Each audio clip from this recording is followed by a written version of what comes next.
All right, here we have our sponsor-based application packet. Here on the first page, you'll see a bit of a step 1 checklist and a step 2. Step 1 being the account opening itself, and the step 2 being the funding of the account, when to use which forms and why. Of course, we'll go through that with a bit more detail. Also on this page is our just general contact information, the address of our processing office, phone numbers, email address, all that good stuff. This is the section 1s through 4, section 1 personal information.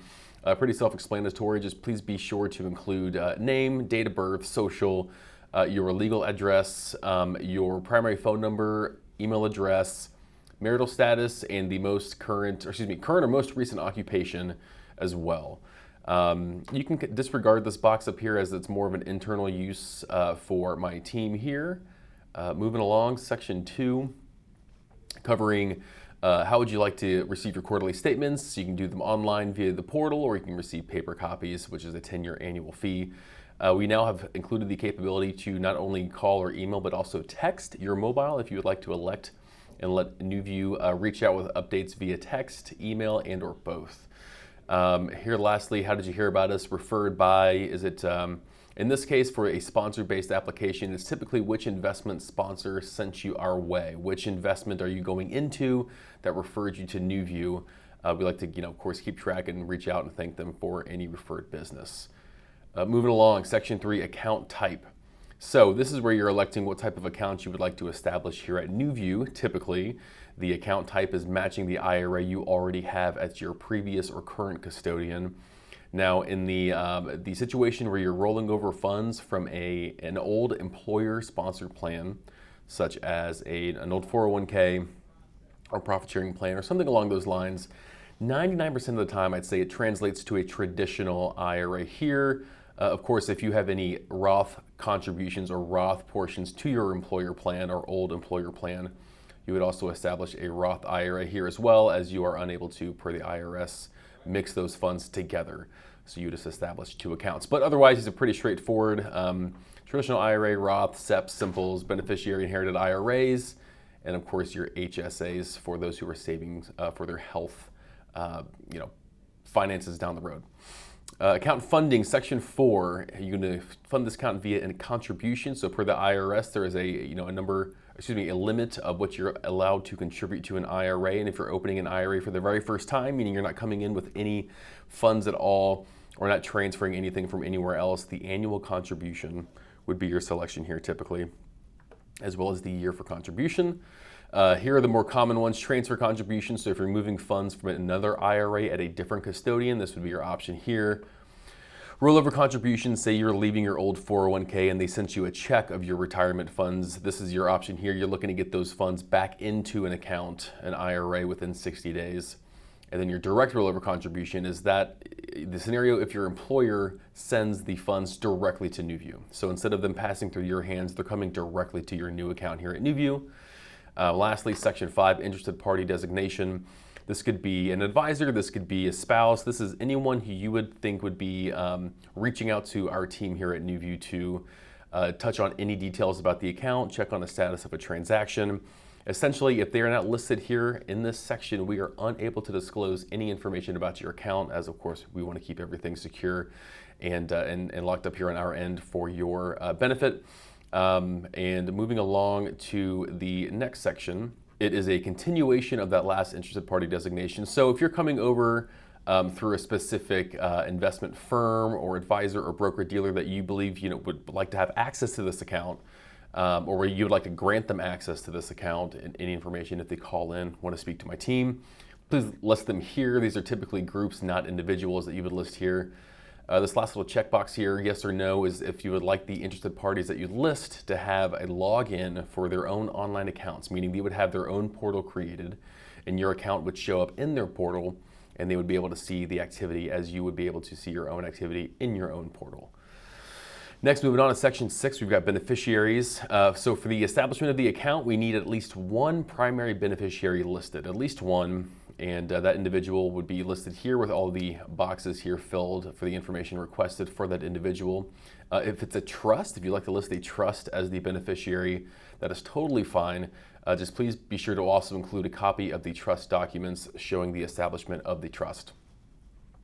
If you're electing to use more than one primary or a primary and a few contingents, just please be sure the share percentage equals 100% when it's all added together.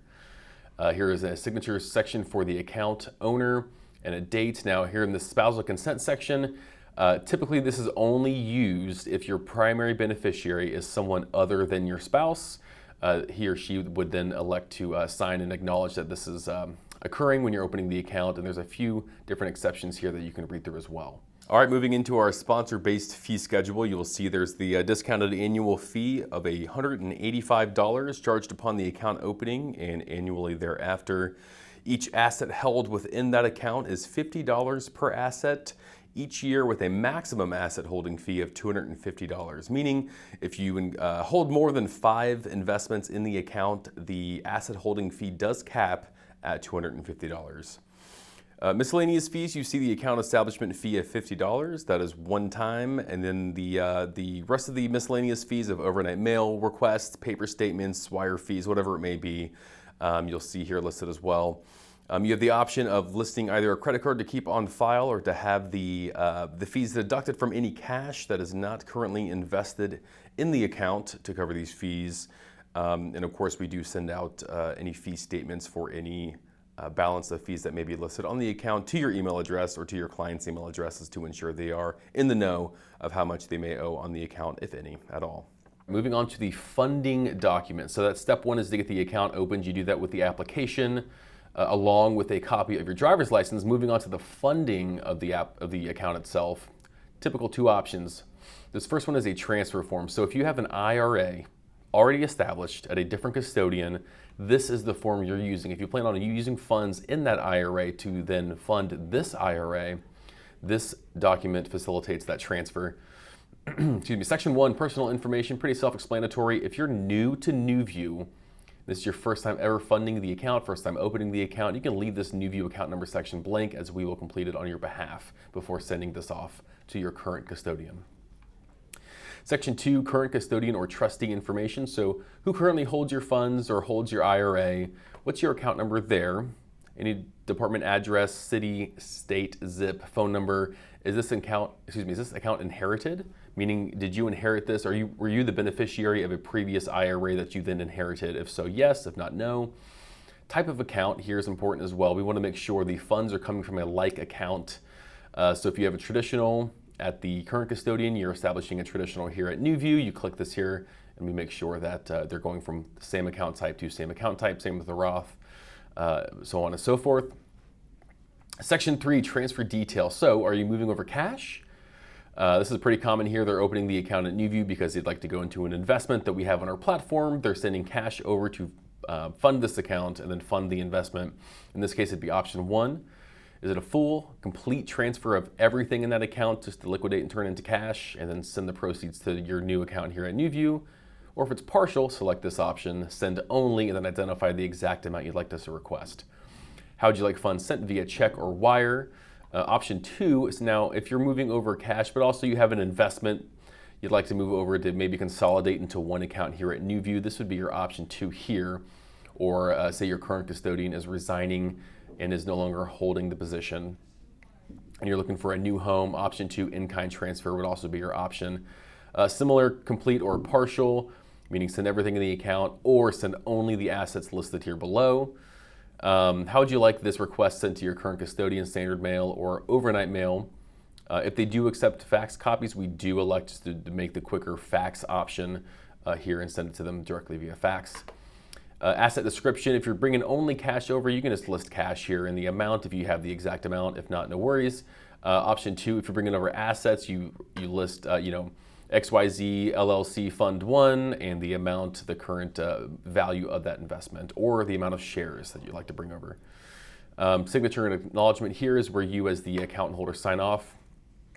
The medallion guarantee stamp section is needed only if the current custodian requires it, meaning we use this transfer form, we execute it as the accepting receiving custodian here, and then we send this form on your behalf to your current custodian to facilitate and fulfill the transfer request. So if they require a medallion guarantee stamp, this is where you would put that here.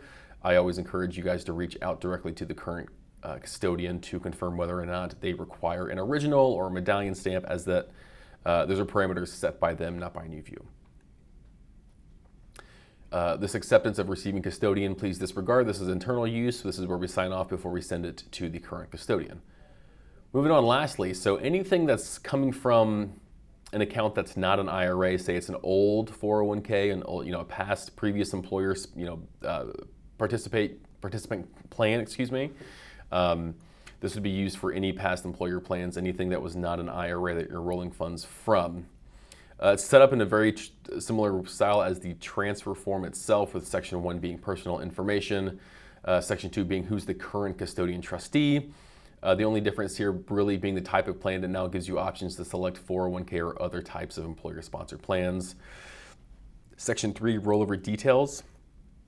This is just identifying your role in this rollover and in this past employer plan. Are you the plan participant? Are you the spouse beneficiary of the account, non-spouse beneficiary, so on. Similar to the transfer form, you have an asset description section here. So if you're rolling over assets, like an investment from your employer plan, that is no longer being sponsored by the employer, you would list this here, and similar with the value or the units here. Lastly, you've got signature and acknowledgement. This is where you also identify this is going to be a rollover or a direct rollover, meaning are funds and assets moving through you first before coming to NuView, or are they being sent directly to NuView, made payable to NuView for the benefit of your account. Here's also where you would identify the amount of the rollover if you have an idea. Signature date, and then the only real big difference here in terms of processing this document is that you, as the plan participant, will reach out to your 401k or your previous employer or the current custodian of that old 401k, and you, as the plan participant, are the only individual able to initiate that rollover, meaning you push the funds from the custodian to NuView, as opposed to the transfer where we go after and retrieve the funds on your behalf. So that should wrap things up from everything from account opening to funding of the account. Please be sure to have everything signed and completed and sent back to my team with a copy of your driver's license. We do accept DocuSigns, so if you do elect to use a DocuSign option to get these forms completed, please be sure to include the certificate of completion, which shows the email address that you're signing these documents through, and just please be sure that email address is the same one you list on this document. Thank you, and have a great day.